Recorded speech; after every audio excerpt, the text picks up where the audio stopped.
artistes français sont des putes.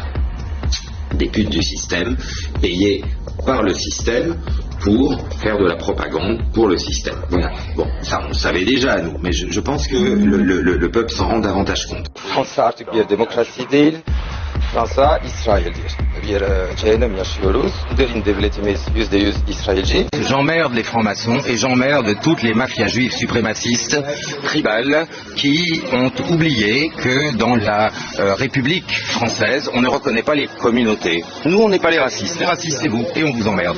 Je dis pas ça pour tous les juifs, attention, non, je dis ça pour le bénévérite, pour le CRIF, pour la LICRA, voilà.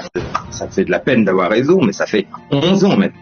J'avais dit pour la première fois dans les médias que les Français deviendraient les Palestiniens dans leur propre pays. Et ben voilà, on y est.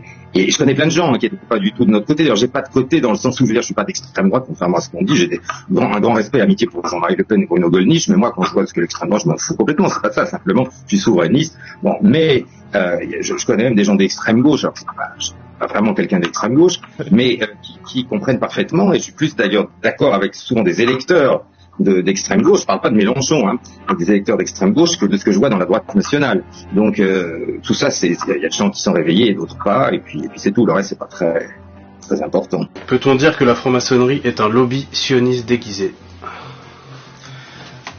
Pour moi, oui, mais ça n'engage que moi. Je ne l'affirme pas, je dis que c'est le sentiment que j'en ai, et c'est la raison pour laquelle je l'ai quitté. Ça va avoir des problèmes. Vous me posez une question tellement directe, je suis incapable d'être malhonnête, je réponds. Je dis bien, c'est pour ça que je dis bien, c'est le sentiment que j'ai eu, je ne l'affirme pas. C'est très bien que la France, il y a des pays qui protègent le plus les pédophiles, qui comme par hasard ont tendance à être, pas tous, hein, mais en ce qui concerne les réseaux, évidemment, font aussi partie d'une communauté qu'on connaît.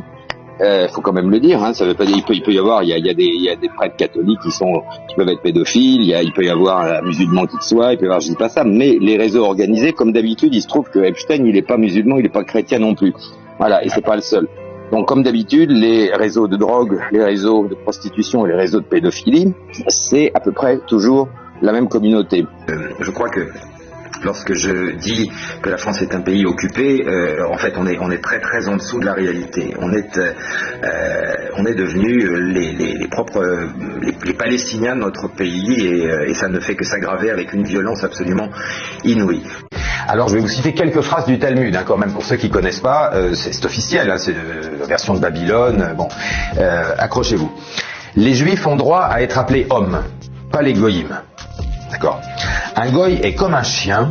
Les Écritures nous apprennent qu'un chien mérite plus de respect qu'un goy. Ça va, vous vous sentez bien, je continue? Ok, accrochez-vous, ça s'arrange pas après. Il faut remplacer les serviteurs goyim morts comme les vaches ou les ânes perdus. Les âmes des goyim proviennent d'esprits impurs qu'on nomme porcs. Ah, donc nos âmes sont des âmes de porc. Lorsque vous mangez en présence d'un goy, c'est comme si vous mangiez avec un chien.